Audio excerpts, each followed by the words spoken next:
We do have a student question that Oh, came. good. Yeah, so it's on my phone. It takes me a moment to pull it up here. And if you need, I can play it a second time as well.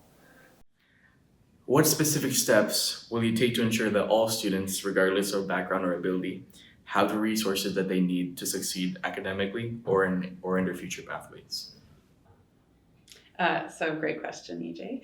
Actually, that's something I really believe in. One of the budget principles we added this last term was I didn't see an equity piece in one of our principles. And I really believe that it doesn't matter what school you're going to or what program you're taking, that equity of resources should be there. So I think I strongly believe that, and I would make sure that our principles are upheld in that way. Thank you. Yeah. I guess I would probably take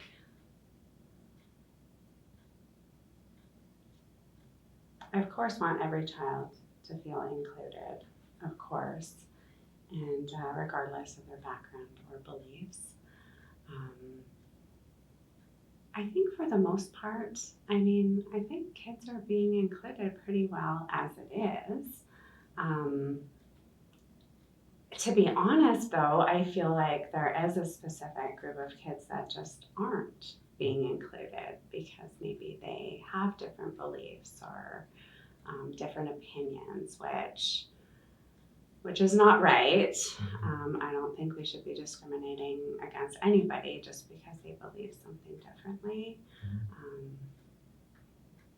Everyone should be free to speak their thoughts and independent of what they want to do and believe.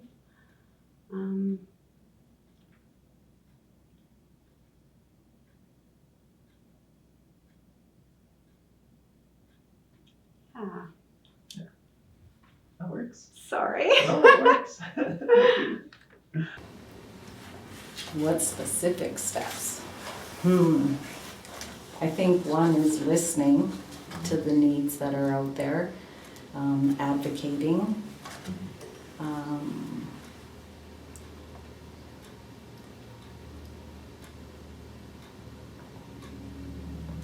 I'm thinking too of trying to, something that I'm a little bit passionate about is trying to bridge the gap.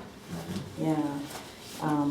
Bridge the gap Between, I feel almost like there's been a little bit of mistrust and division in the last few years between, or maybe even a disconnect between parents and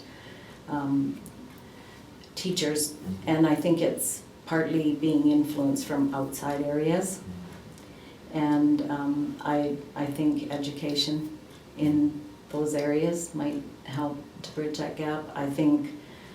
Obviously, I think we need to petition our elected officials, maybe in a greater capacity. I don't know, other than that. Yeah, I'm still learning, and you know what? After starting to read what I've read, I have a lot more to learn, I realize. Right. Yeah, a lot. It's a really good question. I think that making sure that we're listening, right? I think that's like one of the most important pieces is making sure that we provide outlets for students to provide us with feedback about how we're doing and are there any gaps in the system, right? We as adults sometimes have the best of intentions, but it doesn't always meet the needs of what the young people are needing at that current point in time. So making sure that we give them a voice at the table or an opportunity to share their thoughts, as well as making sure that we're hearing from parents and hearing from educators as well, and kind of pooling all of that together. But I think making sure that we have a good cross section of feedback from students is really, really important. So I think that's one thing that I would definitely do. Is I know there's been some efforts to create like a youth advisory council or like a youth voice, so that young people do have that opportunity. So I would definitely support that and hope that would continue on under the new school district or new school board, right? So I think that's something that's important. And I think that also to providing regular engagements with students as well. I think that them feeling connected to the board is an important piece. piece. So I think that definitely I would provide more opportunities for youth voice to be amplified as well. Thank you. Yeah. Well, that's a really loaded question. How all students are successful. Well, I'm a big fan of the model. Do you remember the movie Hook? Like Right? Peter Pan? Yeah, Okay. with Robin Williams, Yeah. where he at the end is deciding who to give that sword to, Okay. right? And he gives it to I don't the know. biggest kid because it's his job to protect everybody underneath him. So to have that kind of an accountability model to be able to do what he's asking for means that the teachers in partnership with the parents need to be the ones looking after the kids. And then the principals are the ones who need to be looking after the teachers, and then up and up and Yeah. up, right? So I need to know what exactly it is that our teachers need. And I don't mean averages and I don't mean reports. I need the raw, like, I need the humanity back in because we seem to be governing by statistics. And that's not working. Clearly, we're facing a province-wide strike. Right. Because kids are not fractions of a grant. So the funding model is the thing that's going to be able to enable that kind of a pyramid sort of thing, right? Where we center the kid and we grow up from there and everybody has responsibility of that. Responsibility isn't supposed to be something that is pushed onto you. It is something that matches your ability to respond, Uncle Ben style. So that funding model is a dumpster fire because by my calculations, Grand Prairie had 42 kids in 24-25, but we didn't fund it all because that formula decided we had 42 kids less than we did. Okay. And that is the basis for every grant in that funding manual. Right. So when we're talking about per student funding, we're not even talking about the kids. We're talking about data for immigration that's based on Census 21 data. We're talking about nothing about how we fund education right now makes sense. And the 42 you're talking about, is that due to the rollover, the 3 year? That is yes, so 24-25, that was still the 3-year weighted moving average. Yeah. Now we have 2. Yeah. So slightly better. Yeah. But and if anybody is growing, if any division is growing, we're going to have kids that have zero funding. Right. So that's why the average is going to come down per student funding. Right. So in order to have that responsibility and make sure everybody can achieve their potential, we need to have some very honest conversations about what we can and cannot fund. Oh, absolutely. So what specific steps will I take to ensure that students have what they need to be successful, essentially, is what I'm hearing, if that's the gist of the question. Yeah. I think it's a similar question actually to before in the conversation, that the guiding principle of funding in terms of determining budget and all of that is to support students in their success, which also means, making sure that teachers have what they need to help students be successful. I think I would want to know a little bit more information on terms of how he even defines success, right? Because I think that's different for all students. I know that there's different pathways that students take throughout school, and so the path that I took or the path that my kids take may not necessarily be success for another student. Yeah. That sounds like a really political answer, as like a no answer. But again, I think a lot of my answers are, I don't know, because I don't know that I fully am completely understanding my role if I'm elected in as a trustee. And so part of it would be, I think I need to know what more a trustee has in terms of influence to be able to answer that question better. And that piece really feels political to me to say that. And I don't want to sound like a politician, because I am not. Oh, thank you. But I do think it is about trying to support teachers and students, whether that is with inclusive ed supports, whether that is, training for teachers, whether that is the most up-to-date as possible, access to information and resources. I think that helps students to be successful. Thank you. Yeah. That's a good question, And because in this world, it isn't fair, right? Fair isn't always equal, and we deal with that. But every child deserves those resources, and every child deserves to learn. And it can't always necessarily be in the same way. Sometimes they need small groups. Sometimes they're fine in a regular classroom. Sometimes they need one-on-one. All of those things need to be part of this. With resources, that's a huge issue because the new curriculum coming out doesn't have a lot of resources attached to it. And so those are things that boards need to advocate for. They need people working on building resources that go with the curriculum. I think this new curriculum is going to make school boards have to look at a different way of delivery because there isn't a lot of support for the new curriculum. As far as everyday paper, pencils, things like that, those resources, they need to be there. And I just actually bought school supplies for a family where there was a tragedy. I could not believe the cost for 6 kids. Could not believe the cost. We need to look at what we're asking parents to provide. We need to make sure it's relevant and necessary. Technology is a huge thing. Those resources need to be available to all kids. Some kids come with their own laptop and their own Chromebook. Those things, some kids don't. Even a scientific calculator, we need to make sure they're in schools. And we might have to have a way that it's a borrowing system. I'm not sure how it works in Grand Prairie Public yet, but I would advocate strongly that those things need to be provided, working with outside sources like the United Way when they do the backpacks, making sure those get to the kids that really need them.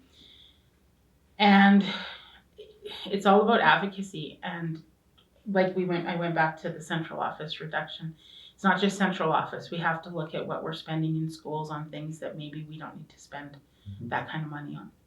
So I don't know if that was a yes or no answer, but it is definitely I will do my best because at the end of the day, I'm there for kids. So when decisions come, when discussions come, when votes come, my first question will always be, is this what's best for kids? And I will vote according to that. Okay. And I can't guarantee I'll win, and I could lose some too, but that's where I'm at. It's about the kids. Thank you. You're welcome. Wow. So he's basically talking about inclusion, and so that's been a point of advocacy for our board since I started on the board in 2021. We bring it up with the minister and with the 2 MLAs locally, oftentimes, and it was a key point of advocacy when I was a teacher too. Inclusion was a big deal, and the question there always was, well, inclusion's fine, and it's great that kids can be with their peers, but we need supports too. I had a letter from a parent the other day. What does inclusivity mean to you? I think it's a process. And the Inclusion Grand Prairie is complaining that oftentimes students with intellectual abilities are not getting proper inclusion in their classes with their peers. And I'm looking at that. I remember reading a focus group study that the ATA did, and parents had the view that inclusion was all the kids that are the same age are in the same room at the same time.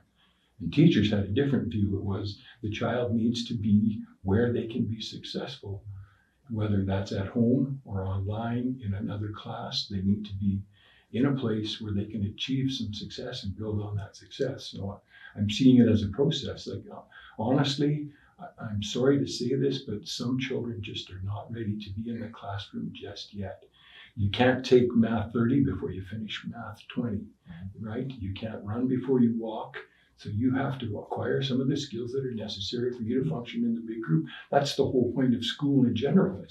You're not ready to go out into the big world and be an adult and make decisions and contribute to the economy just yet. There's some few things you have to pick up first, and then you can go do that. And I think it's the same thing with inclusion. Is we're here to help you, but we want you to be ready to step into that big world that is the classroom and do your absolute best and shine and be you. But it's a process. Thank you. Well, I mean, that's a good question. That comes back to the inclusive education part. And so, I mean, I'm not suggesting that any child be left out, but perhaps the typical classroom setting isn't an environment that they would thrive in. So every child deserves to have the same level of education, and how that child receives that level of education is what we need to look at. And say like, okay, well, Crystal Park has an awesome facility catered to assist children with special needs. So why are we trying to bring this into all of the other schools when they're already overwhelmed with the population growth and other issues? So I hope that answers his question. Thank you. I mean, that's an incredible question. And of course, it's extremely difficult, right?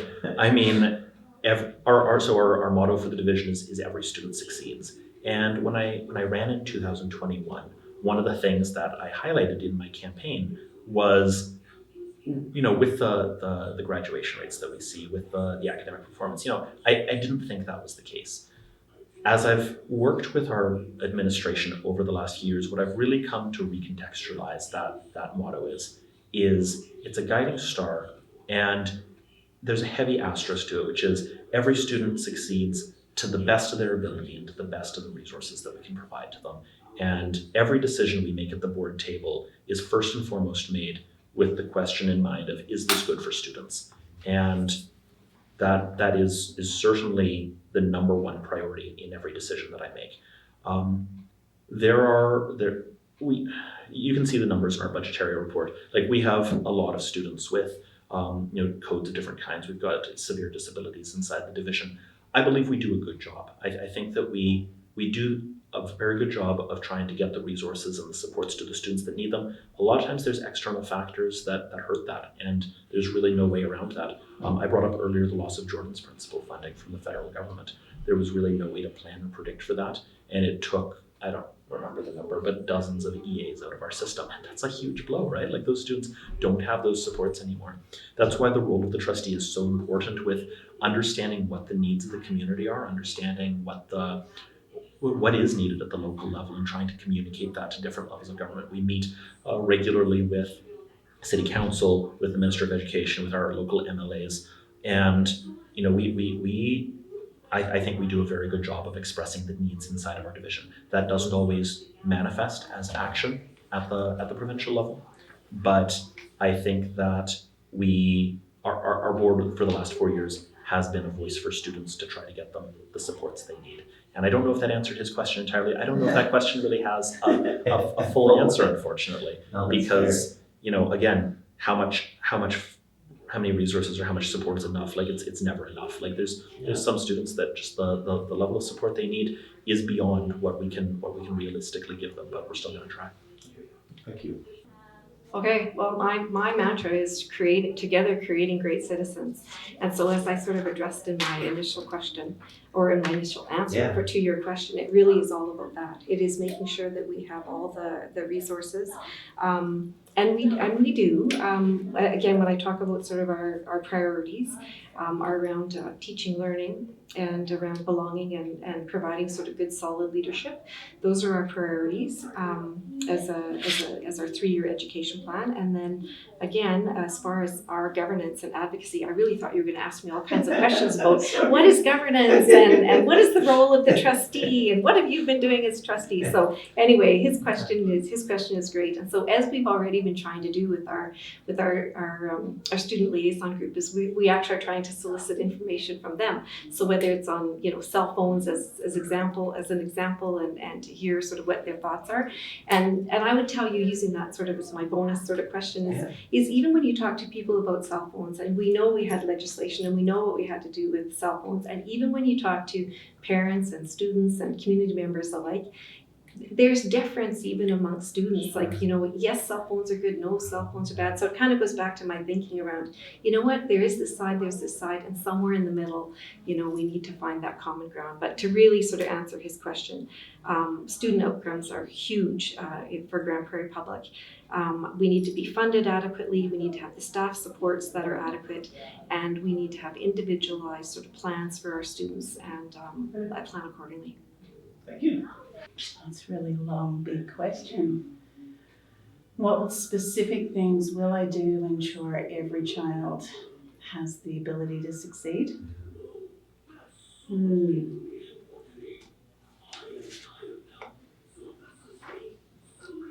I never had a child that had an intellectual disability and had to work out how to advocate for them and make sure that they had everything they needed to the best of their ability. But I still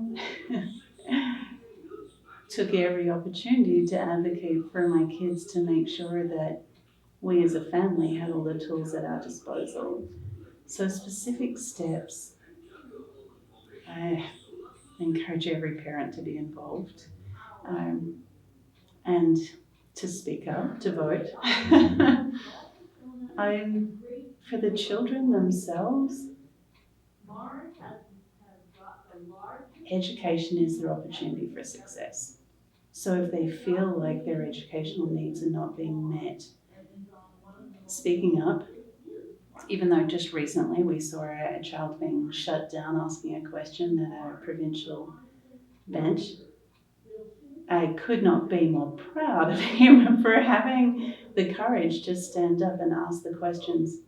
So I'm going to say to the children, the safest place you have to ask those questions and to advocate for yourself and to practice some of those habits is in the school system. So I would really love to see school councils and voting in the school, even in an impractical way for a school board trustee, voting in practice for their local mayor, for their city council. Students to do this. Absolutely, so that they understand the process. In terms of the tools that they require to succeed, a good education and critical thinking, lots of opportunities. I guess I just want to make sure that I'm involved and that I'm stepping in where I'm needed and going where I'm invited. So hopefully that's with school councils. It's definitely with parent councils as a trustee, attending board meetings, making sure I'm well informed, making sure that I understand and ask questions. So the thing that I can offer them is being the best at what I can do in being a trustee. I hope that meets his question.